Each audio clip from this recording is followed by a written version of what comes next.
कैसे खुद भगवान ने पी लिया जहर और बचाई भक्त की जान। एक सेठ जी बड़े कंजूस थे।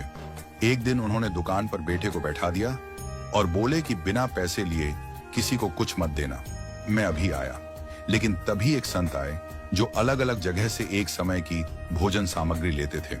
लड़के से कहा, बेटा जरा नमक दे दो। लड़के ने संत को डिब्बा खोलकर 1 चम्मच नमक दिया। सेठ जी आए तो देखा कि डिब्बा खुला पड़ा था। सेठ जी ने कहा कि क्या बेचा? बेटा बोला, एक संत जो तालाब पर रहते हैं उनको 1 चम्मच नमक दिया था। सेठ का माथा ठनका। वो बोले, अरे मूर्ख, इसमें तो जहरीला पदार्थ है। अब सेठ जी भागकर संत के पास गए। तब तक संत भोजन बनाकर भगवान का भोग लगाकर खाने की थाली लेकर बैठ चुके थे। सेठ जी दूर से ही बोले, महाराज रुकिए, आप जो नमक लाए थे नमक नहीं था बल्कि जहरीला पदार्थ था। कृपा करके आप ये भोजन ना करें।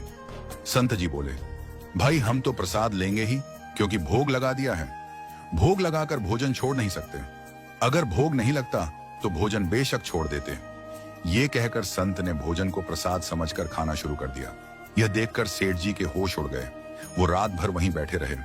सेठ को रह रहकर यह चिंता सता रही थी कि अगर संत को कुछ हो गया तो बड़ी बदनामी होगी। रात में अगर तबीयत बिगड़ी तो कम से कम वैद्य को दिखा देंगे। सोचते सोचते उसे नींद आ गई।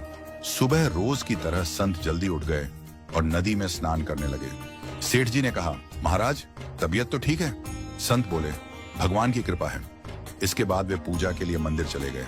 जैसे ही संत ने मंदिर का द्वार खोला तो देखा कि भगवान के श्री विग्रह के 2 भाग हो गए हैं और शरीर काला पड़ गया है। ये देखते ही सेठ को सब समझ आ गया कि भक्त के अटल विश्वास को देखकर भगवान ने भोजन का जहर भोग के रूप में स्वयं ग्रहण कर लिया और भक्त को प्रसाद ग्रहण कराया। इसके बाद सेठ ने तुरंत घर जाकर बेटे को दुकान सौंप दी और स्वयं संत की शरण में आकर भगवान की भक्ति करने लगा।